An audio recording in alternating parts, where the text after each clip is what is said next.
NERDSoul. Why are you a black man in love? Passion for the shit you done.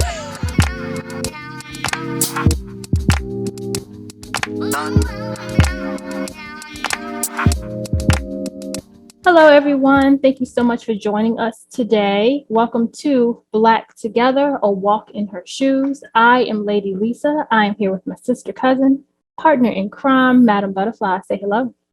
Peace, love, and light, everybody. All right, for those of you that are joining us for the first time, welcome. On Black Together, a walk in her shoes, we just talk about issues that affect us specifically as African American women, or we just talk about our point of view as African American women on different issues. We talk about relationships within our community, within the Black culture. We talk about friendships, motherhood, parenthood, you name it. We talk about it here on this platform. So again, thank you for joining us. Those of you that have seen us before, welcome back. Thank you for joining us once again. And we are starting a new series today, a new series called Who's Loving You? And this is actually part 1, and it's titled Pretty Hurts. So we're going to be talking about our standards of beauty on today. So we have a lot to cover, a lot to talk about, and as always, we invite you to comment, subscribe, share, all those good things. And we do genuinely invite comments, whether you agree or disagree. We just want to have the conversation, and as always, in respect. So we always pick out a shoe, right, to represent or that is appropriate for what the topic is. So, Madam Buddaphlai, what do we have in our shoebox for today?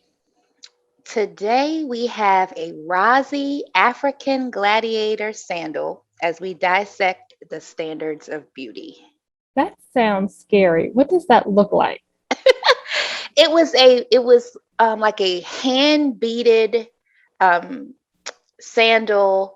It had a piece that went across the toe. It was actually pretty cute from the viewpoint that it gave. It gave a viewpoint from like a woman sitting with her legs crossed. Okay. And like as if she were taking a picture of her own feet. Okay. They're sold on Etsy, not to give a plug or anything, but they were actually pretty cute. They were orange, like a cream color, and brown. They went up to maybe just midway up the shin, and it was kind of beaded, like earthy type beads, like almost like shells. It was cute. Yeah, 'cause everybody can't rock gladiator sandals. If you got skinny legs, don't try to do gladiator sandals. Yeah, and it was a heavy, bulky shoe. It definitely was a heavy, bulky shoe. So if you're petite, it probably wouldn't have worked out. Don't do it. It's gonna look ridiculous. Ridiculous. All right, but anyway. Okay, so let's jump in. And for those of you who don't know, we are not going to stay on task. We're going to go on all kinds of tangents and side notes and side stories, but it's all good because this is how people have conversations. Right. But we're first going to jump into our history of what makes us as African American women beautiful. So the history of what makes us as African American women beautiful. So we can start with a fantastic definition that you put out there, Madam Buddaphlai. What was that? Okay, so this is just across the board, the definition of beauty standards. Okay. Beauty standards are the individual qualifications women are expected to meet in order to embody the feminine beauty ideal and thus succeed personally and professionally. Both beauty standards and the feminine beauty ideal are moving targets. They change over time and from culture to culture. That was a mouthful, but I think that kind of all of that is pertinent and should be considered. So with that, what do you think? Not because we have a whole lot to get into in terms of beauty standards in terms of African American women, but just to kind of go back, what do you think if we want to kind of go back to the motherland, if you will, Mhm. what do you think is the typical list of what makes, I'll say, an African woman beautiful? Mm. Or Well, oh, sorry, you were going to say something no, go else? ahead. Go ahead. I think that it varies from region to region. Africa has many, many nations, Mm-hmm. and for some areas, heavier women are considered beautiful because that is associated with fertility and wealth and that type of thing. There are some tribes I've seen documentaries on tribes where there are women who have long hair, um, uh, you know, being adorned with different jewelry or colors. Um, um, the Whether it's the rings around the neck or up the arms, um, you know, it- every region is different. And then, of course, if you're looking at tribal nations versus people who live kind of in the modern society, um, it varies. But either way it goes, I think it's just embracing the natural self, you know, Yeah. our skin, our hair, our lips, our curves, everything that kind of, if you want to generalize the features Mm-hmm. that we typically have as Black women, it's a celebration and an adornment of those things. Yeah, I agree. And that's kind of what we're always on the same page. That's kind of what I wanted to hopefully get around to, is that, yes, of course, there are all those differences region wise, but then there are a few standards that are across the board. And it's just like what you said, celebrating what you are already. So Mhm. your skin tone, whatever your body shape is, whether you, or I would say even within your tribe, whether, you celebrate having long hair or short hair or no hair, in Mhm. some tribes, whatever it is, you celebrate and embrace that. And that is what is beautiful. But I do think something, that we've gotten away from, and I don't want to go too far, is that celebrating who you are and what you are as you are. Mm. And of course, we'll get into the many, many reasons that we as African American women have gotten away from that. But I think that's actually what's key, because as different as we all are as Black women, I think one thing that we can all agree on is that we want to celebrate us in our individual beauty, Mhm. celebrate our many, many different skin tones, Mhm. our different shapes, our different sizes, our different um, textures of hair, because Yeah. within the African American, community, within our culture, we still have very different textures of hair, different colors Mm. of hair, all these different things. And I think that's what makes us so fantastic and so beautiful, quite honestly. Um, so what, just kind of thinking off the top of your head, like what standards of beauty, if you will, if any, do you think we have kept as Black women, where we can look at it now and say that comes from Mother Africa, or that reminds me of the women in Africa, or the culture, or society in Africa? Um, I think the kind of the pizzazz, the essence of like um showmanship Mm-hmm. in our art of representing ourselves, Mm-hmm. and whether you're rocking natural hair or somebody else's hair or whatever the case may be, we have a knack for creating just art Yeah, in our display. And yeah, I think that that's something that's definitely representative of Africa. I agree. And I think and I know I'm not alone in this. I think for some time we were, whether directly or subconsciously, taught that us as African American women adorning ourselves the way we do, with even the hair weave, even the different colors of hair that we would, intertwine in our hair, we were taught that that's ghetto, that's extra, that's over the top, that's clownish. But then when you learn more and more about the cultures in Africa, they have already done this type of thing. This is what they do for different reasons, whether it be tribal rituals or just the way they dress and adorn themselves.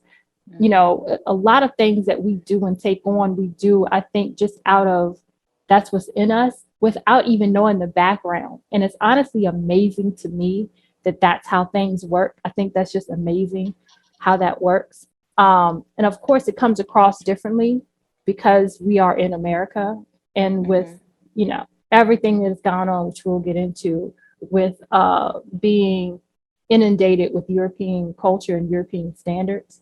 Of course, it's twisted and turned, and we've been programmed to believe that it's quote ghetto, it's not ideal, it's clownish, it's just that and the third. But I just think it's amazing that that is the case, from the bamboo earrings, to again the braids with different colors in it, just the style of braids and all of that. It's just, yeah, I think it's amazing how that's been kind of kept even through the years, through the different styles and different fads and trends, through the different decades. It's certain things that still you can see sprinkled in that remind you of the women in Africa. And so, yeah, we'll get into how that remains beautiful to us as a people, but then other cultures want to kind of take it for their own. Right. But it's bad when we do it, but when they do it, it's all right. Right. And pretend that it's not ours. Right. And then look shocked and appalled when we be like, excuse me, ma'am, but that's ours. Yeah. Yeah. So let's talk, before I ask this next question, let's talk about European standards of beauty. Where do we begin? Well, actually, I was doing some research, just kind of on how the whole beauty standard for us, meaning this country, began. And so I want to just read something. I didn't document the source, but I wanted to kind of give this to the audience. Light features like blonde hair, blue eyes, and fair skin were believed to be physical manifestations of the light of God during the emergence of Christianity in Europe. Starting around the 15th century, colonizers went to Africa, Asia, and Latin America and introduced the idea that whiteness is good and that nothing is better than white. And so it worked. It has worked. It has worked. And, because symbolism is very powerful. You know what I mean? And I think we've talked about this in a different podcast, in one of our earlier podcasts, that, companies pay billions of dollars for advertising every year. And the reason that they do that is because, the imagery and what that imagery represents is very important.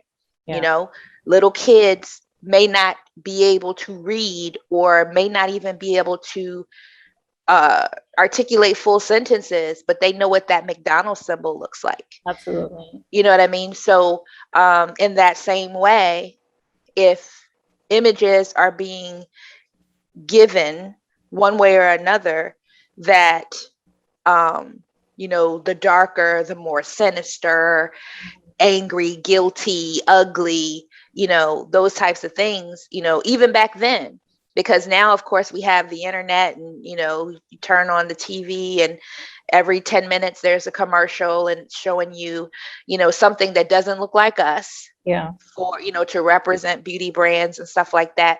The message the message has been consistent. Mhm. The method has changed, but Right. or I shouldn't say, because it's still using imagery and symbolism, but how that is sent out to the people has developed with technology and that type of thing. Yeah. And as you were talking, I thought about the um, doll experiment. I don't know if a lot of people have heard of it, but it's a really old experiment, but it's kind of, gone through the years where I believe it was done late 70s, maybe early 80s. I'm not sure. I want to say probably late 70s, where they just took a group of really young children and showed them different dolls. They would show them a black doll and a white doll, and they would ask them, point to one and say, is this doll bad or is this doll good? Not giving them any other information, just based on what they see. And across the board, from black children and white children, they would name the black doll as bad and the white doll as good. And it's heartbreaking to even think about it and talk about it right now. But it was heartbreaking to see, that there were black children saying that the black doll was bad, just based on what they see. And they the same thing with pictures. They would do the same thing with a picture of a black child, picture of a white child, and is this child pretty or is this child ugly? And the thing is, the pictures would be exactly the same features, same shape, just the color of the picture was different. And they would say that the picture that was colored brown or black or any shade of brown any was ugly.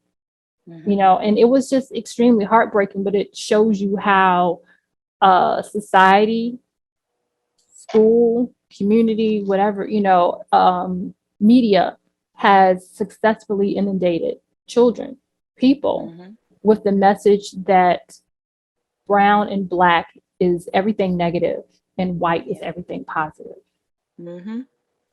So, yeah. So true. So true. So I would say in addition, to what you said, so the standards I think that have been set is that, straight hair, light in terms of weight, light, straight hair, maybe a little bit of curl, but straight texture, thin, if you will, right? Texture hair is good. Lighter skin, small, thin features in your face, thin frame. I would say that's all the typical standards of beauty for women in America, and really, honestly, in most cultures, because Europe just inundated the world. Let's just be real. Europe inundated the world, and I don't think there are many countries that you can go to where you won't see the effects of Europe forcing their beauty standards on them. There may be remote areas within these countries where they've been able to maintain their own culture and traditions, but in general, you know what I mean? I don't think there's many countries you could go to and say, I don't see any reflection of Europe here. You absolutely will. And that's the case here in America. And for us African American women, I think that's something that a lot of us have struggled with, whether we realize it or not. But the thing is, a lot of it, I think, is subconscious. And then, when we present it to each other, whether it be confrontational or from a place of love, you could be taken aback because it's like, I don't know what you're talking about. I have no idea what you're talking about. And you point things out as you learn things. And then you start to realize, oh my gosh, I didn't even realize this, because if it's all you've ever known, because we're African Americans. We're Americans, right? And we grew up in America learning the same thing, just in a different way. That's the thing, in a different way. But we're alongside, for most of us, we're alongside, white women subconsciously, really learning what beauty standards are, because no one sits down and says, okay, this is what's beautiful. You know what I mean? You learn it by what is put on television, what is put in TV shows.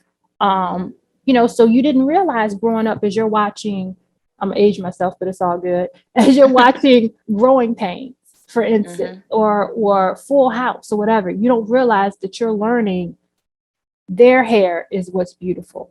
Their skin is what's beautiful. All these different kind of things. You're learning that because, it must be, because that's what they're showing me all the time. That's what they chose to put on television. So that must be what they consider to be beautiful. And that's what I want to look like. You learn all these things. So with that being said, how do we decipher between what we truly deem as beautiful as African American women versus what European or American standards dictate as beautiful? Well, I think in a way that we have carved a space for ourselves with the whole natural movement that has happened in the last several years. We've had different waves of fashion and different things that were reflective of being descendants of Africa, whether it was the medallions during the whole De La Soul thing, or, dashikis, different glimpses into fashion that would show that. But this natural hair movement is really, to me, this is really the loudest that we have spoken in terms of accepting who we are and how we were designed. And it's even being shown in Hollywood now, because even a lot of Black actresses, even if they had natural hair, even if they had their hair in a natural state, not chemically treated, on television, you would see them in wigs and weaves and that type of thing. Really, I mean, growing up, the first person that pops into my mind as someone who consistently showed natural hair, who was like mainstream, was Whoopi Goldberg. You know what I mean? Like that's the only person that I could think of that I don't, and I'm not talking about like if she was in movies and they tried to put this huge wig over her her locks, but I'm saying like award shows and when she was not in character but as herself, she was consistent in having her locks, and so celebrities now, I'm starting to see a lot more natural hair on red carpets and things like that. You know what I mean? And it's kind of like, hey, I'm going to celebrate myself. I'm not going to go through all of this nonsense to appease you or appease whomever. This is taxing. It can be painful at times. And I'm just going to accept myself in my natural state. So I can really appreciate the number of Black celebrities who have kind of put this movement on Front Street, to say, hey, this is who we are. Yeah, absolutely. And it's funny because it seems like we've gone through waves, through time, every few decades or whatever, we go through waves of going back and forth, embracing certain different parts of our natural African beauty, depending on what's going on in society. It happened with the Black Panthers, because of what was going on in society. They decided to rise up and have a movement. And so, of course, they, decided to reach back and embrace African roots. And before that, and even during that time, I think we as Black people had really embraced the, white standard of beauty, because you had Black women walking around with their hair straightened. Probably at that time, it was more being straightened than it was permed. I don't think perms were a huge thing at that time. So I don't think it was a lot of Black women perming their hair per se, but we were definitely getting that hair straightened. And, as my dad used to say, fried, dyed, and laid to the side. that hair, look, you better get them The whole thing was you got to get those roots. You got to, get those roots. Got to lay those edges down, right? You can't have any any vision of blackness in your roots. Right. But it's funny because then of course, with again with the movement of the Black Panthers, you had Black women wearing their what they call the naturals, big. We've seen pictures of our aunts and uncles. It's like, hey, look, that thing was right and tight. It was round. They would have what they call that blowout, and that thing would be perfectly round. I don't know how they did it, but it was a work of art. But so again, you had before that, I think we as a people were embracing that standard, so for Black families that were trying to, kind of, I don't want to say blend in, but fit in and kind of move up in society, the men were like, well, I have to cut my hair short and has to be, really neat, and I have to put on my suit and tie. And Black women were like, well, I have to straighten my hair and wear a style like the white women do. Yeah. And but then as our movements started again, we back and said, okay, we're going to wear dashikis and we're going to wear our hair natural and we're not going to, wear too much makeup and that kind of thing. And so it kind of goes in waves again with whatever is going on in society. And I kind of think that's where we are now. And unfortunately, we seem to be in a permanent movement. With everything going on with the police, it seems to have, it's in a period of stillness. I'm not going to say it's calmed down. We're in a period of stillness. And I think that has to do with COVID. But, this natural hair movement honestly doesn't seem to be so much of a movement. I think it's honestly here to stay. I would be really surprised to see it fade out at this point because it has gone on for so long. I really want to say this is kind of where we are as Black people now, and I think it's fantastic. I think it's absolutely fantastic. I do too. Yeah. So yeah. So I guess really to answer that question myself, we decipher between, what we deem as beautiful and what Europeans do based on what's going on. We just naturally go back when we see or experience a very visual conflict with what's going on in our country, with our government, communities, or whatever. We just naturally reach back to our roots and say, hey, we have to get back to that. And it's almost like we're reminded. Yeah. Whether we want to be or not, they gonna remind you and they kind of make you go back and we're reminded, this is who I am and this is where I come from.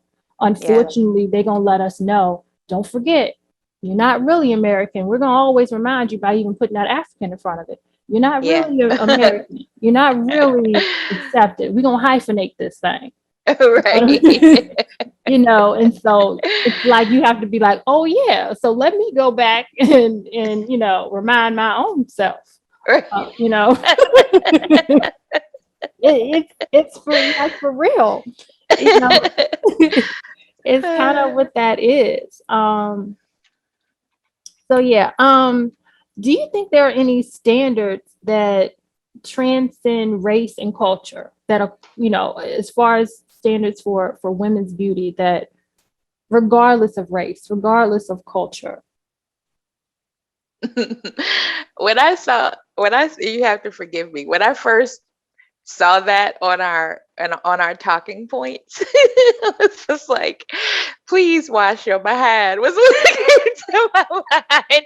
But I know that's kind of like off on a tangent. Like, how can you be beautiful and stank? That was like what came to my mind when I first read it. When we were just like according to some of these celebrities. Right.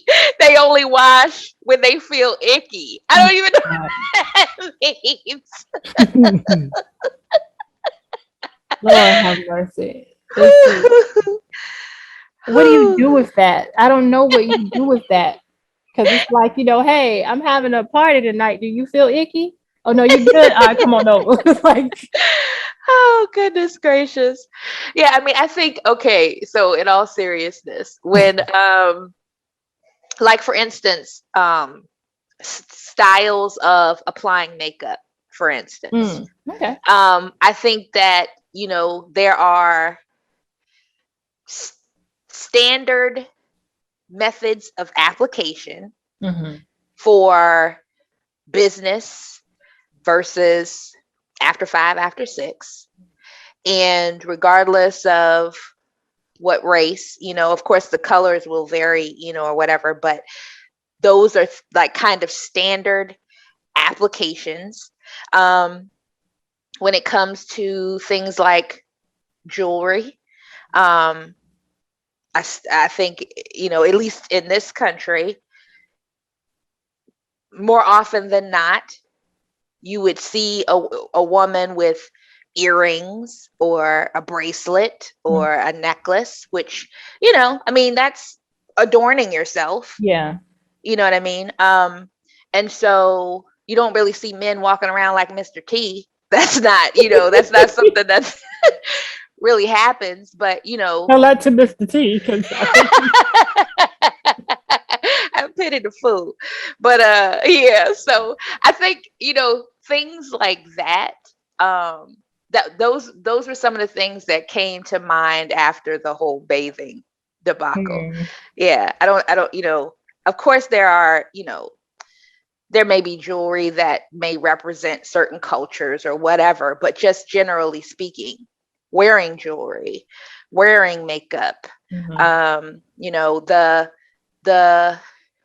even if this is even if this kind of leans more to European, I think that there is a general idea about professionalism, not from the standpoint of hair or any, not that conversation, but just in terms of, when you think about people attending a board meeting, suits or, a skirt, dress slacks, whatever the case may be, there's an idea about in that environment, this is what is appropriate. Yeah. This is what follows the social guidelines of, you know what I mean?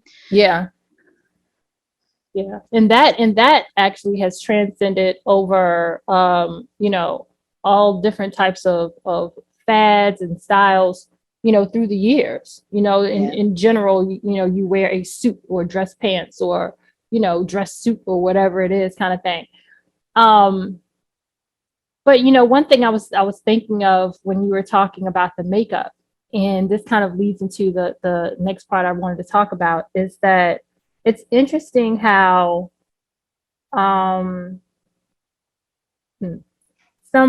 parts of American culture, mostly in media and in entertainment, the very standards of beauty or the very characteristics of beauty that we hold as African American women are the same standards that white women are trying to take for themselves and getting surgery and injections and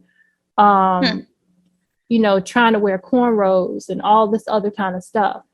And it still holds, like you said earlier, that when we do it, to this day, when we do it, it's considered ghetto or ugly or just not beautiful. But when they do it, oh, that's so cutting edge. That's so cool and that's so edgy and it's exotic. That's the other thing. It's considered exotic. Well, yeah, because you ain't supposed to be doing it. So it is exotic for you. It's exotic for you. It's not considered exotic for us. It's just another Tuesday, for us. But it's really interesting that we get knocked for it by the same and very people who do it. And then when they're called out for doing it, they're shocked and appalled. Yep. And sometimes apologetic, but you're not apologetic that you did it. You're apologetic that you were called out on it. Yep. Because you knew what you was doing. And well, okay, all right.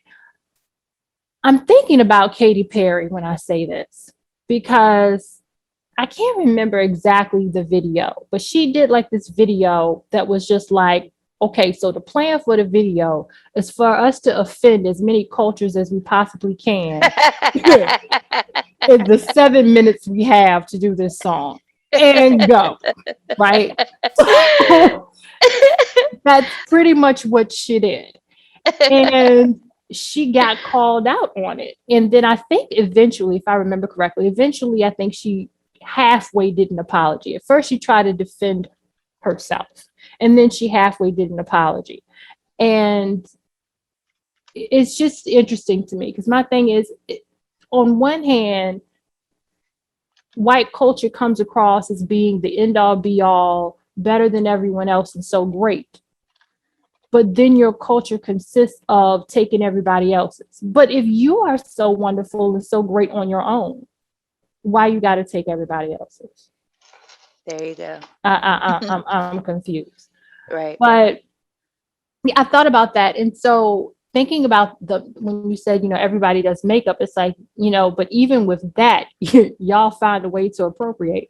And at the same time, still tell us it's not quite right. Because the big thing now, and this has been for quite a few years now, the big thing now is for, I don't know why I know why I think about Patti LaBelle when I say this, is shadowing the nose, right? Doing the shadowing around the sides of the nose, and to shadow and contour the bridge of the nose to make your nose look a lot slimmer than what it is. Yes. And it's like interesting, and I'm gonna tell you, I had to stop watching these makeup videos on YouTube because I was like, if you put on one more layer of makeup, I'm going to scream. Oh my God. I would see these women just putting on layer after layer after layer of makeup and contouring and shadowing. And it's like, you are not Picasso. This is not what we're supposed to be doing. I should be able to recognize who you are when you go out on a Saturday night. I should not be like, oh, that's Debbie from the, somebody else is like, that's Debbie from the office. Where? Right there. Where? Sitting at that table. I don't see her. That's Debbie from, but Debbie from the office don't look like Debbie. Right.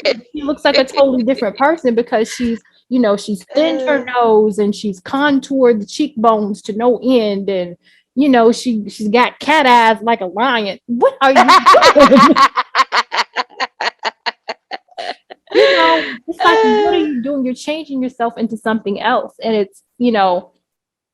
it's disturbing, honestly. And it's some videos that I would watch. I don't know what channel it was on YouTube, but it was a channel where this artist would take ethnic women. That's what he did. He took Indian women and African women and African American women and did this whole big makeover. But when he was done, it wasn't a makeover where they just looked more refined. It was, you looked like a different person and you were given European features is what it was. I'm sorry, that's just what it was. And really? It was crazy. It was absolutely crazy. He would take, I think more so with the Indian women is what disturbed me, because he would take these really brown Indian women, that want to be liked anyway, because that's what happens in their culture. And they would look, oh my God, like a totally different person, because he would lighten their complexion and just give them these features they just didn't have before, like thin out their nose, you make Europeanize, ding ding, their nose, and just totally change their features so it looked more like a white Indian woman. You know what I mean? Like, so it, even with wearing makeup staying the same, it changes. You know what I mean? In that way where it's like y'all are still finding a way to use, use what was supposed to make us beautiful into what Yaldi is beautiful, and it becomes the new thing, the new fad. Right. Because I feel like that's the new thing now with Black women is you contour. Yeah. They call it contouring, but what you're doing is thinning your nose out. That's what you're doing. Call it what you want to, but you're thinning your Yeah. nose out, and that's the new thing. And I can't stand it. Yeah. I can't stand it. You're so right about that. I didn't even think about the contouring when I brought up the makeup. But once you said it, I immediately, got those images of all of the uh triangles and circles and shapes that's drawn all over their faces for all of that. And some of these celebrities, it's like you can't even tell who they are from picture to picture depending upon how much contouring is done on their nose. It'll actually look like they've had a nose job Yep. done because of all of the shading and everything. So yeah, definitely that. But it's interesting because there's this big thing to contour the nose to have the nose look more European, but draw fuller lips. Oh my God. Girl. It's like, why do your lips go from the tip of your nose to your chin? Why? Why? Yeah. Yeah. And you're right. You're right. So that's a new thing too. And I don't. So Black women are doing that too, which is crazy to me. But white women have gone out their minds with it. And I've seen some of the videos where they draw a new outside line for their whole mouth and use color. Now, don't get me wrong, I have a respect for that whole art of makeup. I have a respect for it and how it's all done, but it's craziness. It's absolute craziness because of course there would always be this thing of calling Black people ugly and teasing us about our full lips and our full nose and all of our full features, but y'all can't get enough of it now. Y'all can't, Right. and y'all look like idiots, pumping all this stuff in your mouth. Look like somebody bust you in the mouth with a 2x4. You look crazy, and that's not how we look. That's the thing is that's not how we look. Right. It's like a caricature. It's the caricature. Yeah. Right. So it's Yeah. really twisted. The psychology of it all is I honestly just really, really twisted. And I don't get it. I don't understand it, but that's where we are. That's where we are. So I guess the question, the final question is, with all of the things we've talked about and with us being inundated with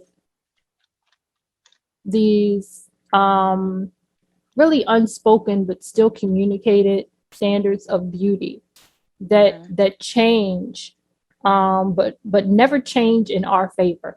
That's the thing. They change and roll with the wind, but they never ever change in our favor. How do we get to a place where we feel beautiful as we are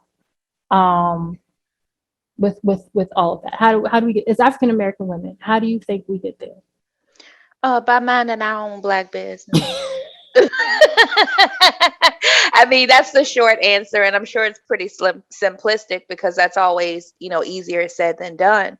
But how can you compare yourself to someone who genetically is different than you? Yeah. And that's not to say that, Black people can't have straight hair or that white people can't have curly or coiled hair. Like, that's not to say that, but just run of the mill, average, everyday Black and white woman looking in the mirror. How can you compare yourself and think that you're less than when this is how you were created? Yeah. And if God deemed it good, how can anybody say anything different? How can you dispute it?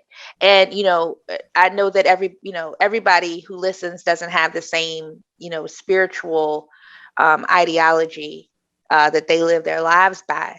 But I will say this: taking out religion and speaking solely about the existence of God, Mhm. and if you believe in God as a creator of things, if you believe that you are a part of creation by a higher power, then understanding that lets you know the importance or the significance of you being the way that you are. And so to reject that, to reject the creation, is to reject the creator Mm. in basic terms. Yeah. You know what I mean? And so I'm not trying to get all deep and philosophical about it, but when you really think about the and I think we've had kind of touched on this a little bit when we were talking about like wearing weaves and different Mhm. things like that on an Mhm. earlier episode. When you make a decision based solely on a belief that something is better. So Mhm. I'm not talking about women wearing weaves because they're expressing themselves creatively or, changing it up. I'm not talking about that. I'm talking about the women who actually wear weave because they believe that their hair in its natural state is not good enough. Right. So if you're walking through life and believing that there is a creator and you are his creation, but you would reject yourself in your natural state and say that what God gave to somebody else is better than what he gave to you, that to me is reflective of a mental issue that needs to be addressed. Yeah. And I'm not trying to be funny. I'm not trying to be disrespectful. Like I said, we have to do these disclaimers because, who knows what'll happen in the comments section. I'm not talking about women making a decision to wear weaves for creative purposes, to change it up, if they want to say protective styles, whatever. That's not what I'm talking about. I'm Mhm. talking about the psychology behind someone saying, I am going to wear a weave because wearing a weave looks better than me showing up in my natural state. Yeah. It's a problem. Yeah. I totally agree. And that's honestly, really what I was going to focus on in terms of, how we get there is if you focus on the fact that this is how you were born, this is how you were created. If you focus on that fact and say, this is what God made me to be. So no matter what society says, no matter what the standards say, whatever. I mean, if this is what God says, who am I? Right. Or you to say otherwise? And if you can concentrate on it from that point of view and get out of the state. And I know it's hard. I'm not saying it would be easy because again, we've been programmed, to believe these things that we've been inundated with. So you Yeah. have to, it's a matter of, from my opinion, from my beliefs, it's a matter of honestly having a conversation with your God and saying, change my mind so I can change what I see and change what I think and change what I believe about myself. Yes. Right? Forget Mm-hmm. all of everything that's going on the outside, what's on my TV, what's in the music, all of that. I need to literally, my eyes need to see something different. Yeah. You know what I mean? Which means my mind needs to change. My heart needs to change so I can look at me and see beauty because you created me for Yeah. no other reason. For no other reason. That's how you made me. And I think, honestly, if we really think about it, that's something that I think a lot of Black women are going through that have decided to become natural. Because it's amazing to me how many different hair textures we all have. It is amazing. We all thought it was, look, you got nappy hair. Call it a day. Put some royal crown in it, slick it down. I went back with the royal crown. Or some blue magic. Slick that down. Slick it down with some water and hope it holds. Pray. Pray that it holds and pray that it ain't Yes. too hot and that grease starts slicking down your face. you know, I think that's what we all thought. We all have the same hair texture, unless, that you have a little quote, little Indian in you, Right. we all have the same hair texture. We're all learning. No, we don't. and we're all learning to deal with it and embrace it. I know for me, I've been natural for some time, and I'm still getting there, figuring out my hair and embracing my hair. I can't see myself honestly ever going back to, getting perms and not being natural, but it's still difficult, and it's still something I'm still trying to figure out. And I honestly think I'm just really getting to a place of appreciating and embracing it. Yeah.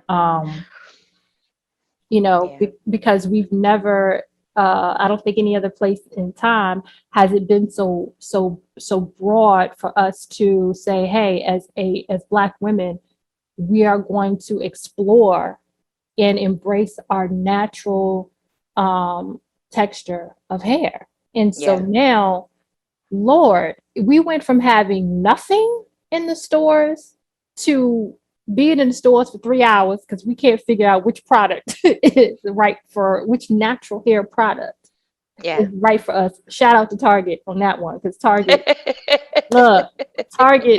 on it. But so I agree with you on that. You have to consult God and be like, okay, Lord.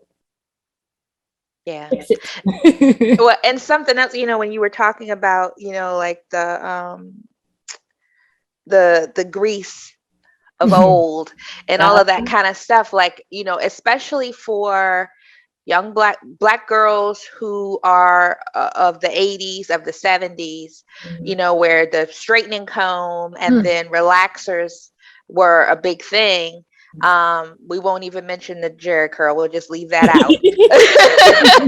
But like a lot of young girls that grew up in that time frame, their hair was being processed before they even knew or understood how to handle their own hair. Yep. So someone else was doing their hair and then changed the texture of their hair.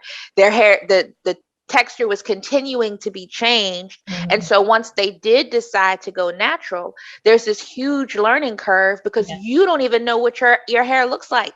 Nope. You could be 30, 40, 50 years old and for the first time seeing your hair in its natural state, because since you were 5 years old, it started out with the straightening comb and then it went into, getting relaxers. Yep. And I mean, what does that do to the psyche of a young Black girl when you have to go through this whole painful process? Yeah. Whether you're holding your ears so that they don't get burned. And they do anyway. Yes. Got the whole house smelling like a chemical plant, with the relaxer, like all of these different things. It's normalized, at a very, very young age. And so how could you possibly think that accepting yourself in its natural state is good or acceptable when it has been suppressed from before you could even remember? Right. So that's just, we both had to go through that in our natural journey. It's just like, you don't, it's so embedded. You don't even realize that that's actually happening, but it's something to think about, for parents of young little Black girls, and allowing them to see themselves in their natural state and loving themselves and and accepting themselves in their natural state. And if they choose later on to do those types of things to themselves, then let them make that choice, and I know it's kind of hard, and I'm not a mother of girls. I'm only a mother of boys, as far as my biological children. And so I don't know what it's like to get up and do hair before school, so I'm sure there's some mother rolling her neck right now, like, I'm not finna, but just for the self, our own daily inconveniences is worth the self-esteem of our children. So they're gonna be like, spoken like a woman with no girls.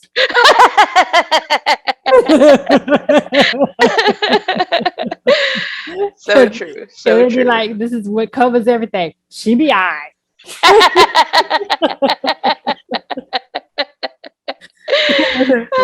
That covers everything. You be all right. Too funny. So yeah, so I think this is a good conversation to be had, and I also think this is a good conversation. Hopefully that Black men will join in, um, and understand too that just like we've been inundated and programmed with all these thoughts and ideas of what is beautiful for us as Black women, they've been programmed in the same way, to see us a different way. And so that's huge. That's another conversation to be had, sort of, but that changes how Black men see us because they're being taught the same things. And so that can kind of merge into a conversation that we will have on another show about Black men dating outside of their race and what their standard of beauty is based on what I call everything but Black. That's another conversation to be had, but hopefully everybody has an open mind on this. And again, we invite comments, whether you agree or disagree. Just please do so with respect. But we want to continue the conversation. We hope you will continue the conversation with others. It's an important one to be had. So again, like, comment, subscribe, continue the conversation. And again, this is just part one. So we will continue this conversation in part two. And we want to thank NERDSoul for always allowing us to be on this platform. You can check them out on ThatNERDSoul.com.